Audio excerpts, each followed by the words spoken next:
আমরা কিছু ভিডিও দেখতে পাচ্ছি, অনেকে বলছে তারা শহীদ হয়নি, তারা নিজেদের বউকে গলির সামনে অস্ত্রের সামনে বেঁধে আত্মহত্যা করেছে। জালেমের জুলুমের সামনে যারা নিজের জীবন পর্যন্ত দিয়ে গেলেন, আগস্টের 5 তারিখের আগ পর্যন্ত প্রত্যেকেই শহীদ।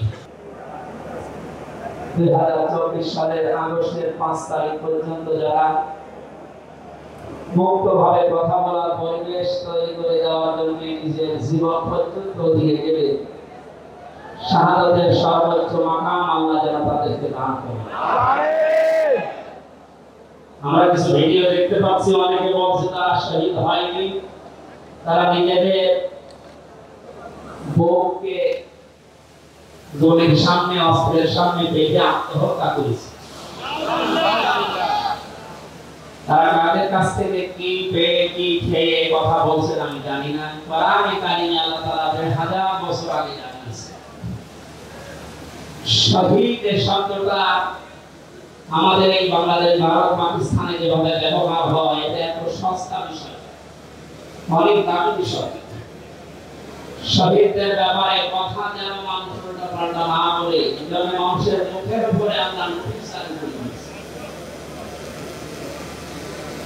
আল্লাহ পাক বলেন, ওয়া তাকুলু লিমান ইয়াকুতালু ফি সাবিলিল্লাহি আমওয়াত বাল আহইয়াউন ইনদা ওয়ালাকিন লা তাশউরুন। সূরা বাকারার 154 নম্বর আয়াতে আমি যতগুলো তাফসীর পড়েছি, সব মুফাসসির এর ব্যাপারে একই বক্তব্য দিয়েছে। আল্লাহ পাক তামাম দুনিয়ার সব মানুষের মুখের উপরে নোটিশ দিয়েছেন, ওয়ালা তাকুলু, কেউ এই কথা বলবে না যে মানুষগুলো আমি আল্লাহর জন্য জীবন দিয়েছি, মারা গেছে, কথা কখনো বলবে না। কারণ তারা জীবিত এবং তারা আসলে এই বিষয়টা বোঝে না, উপলব্ধি করতে পারে না।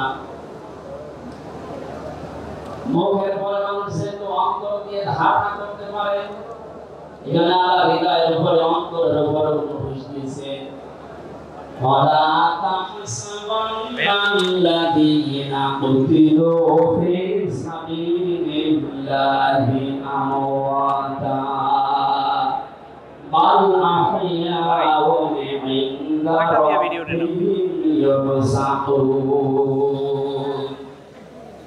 সূরা আলে ইমরান 169 নম্বর আয়াতে আরে ওনার স্ট্যান্ড ছোড়ো, স্ট্যান্ড ছোড়ো তো বলা যাবে না যে শহীদরা চলতেছে একটা চালান, এমনকি অন্তরের ধারণা মানবে না যে শহীদরা। আরে আপনাকে আপনি ভাবে ক্যাপ্টেন আবারটা বলছেন, আপনি ভাবে কোনো শহীদ দিবে হচ্ছে বলেন আল্লাহু আকবার।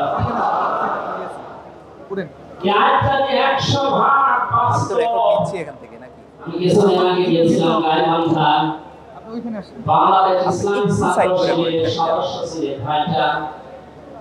আগস্টের 5 তারিখের আগে তিনি জীবন দিয়েছিলেন জালিমের বুলেটের সামনে। শহীদ সাব্বির হুসাইন 1 মাস পরে তার কবর ভেঙে গিয়েছিল এই বৃষ্টির পানিতে, তাজা রক্ত কবর থেকে বের হতে দেখা গিয়েছে। মানুষ যদি খাবার না খাবে তাহলে রক্ত বের হয়। এজন্য এগুলো যারা ছড়াচ্ছেন, আমরা আশা করব এই বিষয়গুলো আর সামনে নিয়ে আসবেন না। আমরা কোরআনে কারিমের আয়াতের উপর 100 ভাগ বিশ্বাস করি এবং এই কথা বলি, জালেমের জুলুমের সামনে যারা নিজের জীবন পর্যন্ত দিয়ে গেলেন, আগস্টের 5 তারিখের আগ পর্যন্ত প্রত্যেকেই শহীদ।